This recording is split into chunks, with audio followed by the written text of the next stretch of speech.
Our 2000 Suzuki Grand Vitara JLX Plus has crossed the year marker in its long-term test, and it certainly has been a pleasant, trouble-free 12 months and 15,000 miles.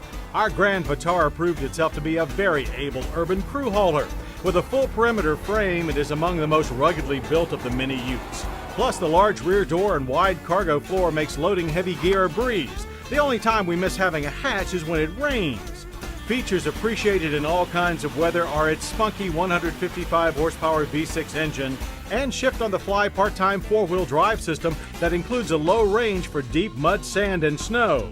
Over the course of our test, we noticed that engine response improved greatly with mileage. When new, we felt low-end torque was lacking. A year later, the powertrain pulls stronger at all RPM levels. Plus, mileage continues to rise to 23.4 miles per gallon, very good for any size SUV. Indeed, we are so impressed with our Grand Vitara that as we retire this 5-passenger mini ute from our fleet, we plan to replace it with the new 7-passenger Suzuki XL7. With more space and power, it has the largest people capacity of any small SUV. But then with Suzuki, big expectations are always delivered by their small packages.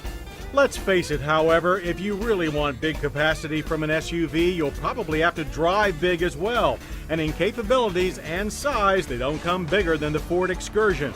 But in 12 months with this 2000 Excursion Limited 4x2, we do have to say that while size matters, it never gets in the way. Ford did a super job of providing the Excursion with responsive steering, a well-balanced suspension, and capable brakes. It really is easy to handle in all but the tightest situations.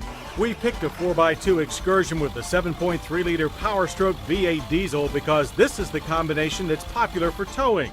We've averaged 16.9 miles per gallon over nearly 24,000 miles. That's up to 70% better than Excursions with the V10 gas engine. So while the diesel's $4,600 extra cost is steep, we think it's worth it over the long haul.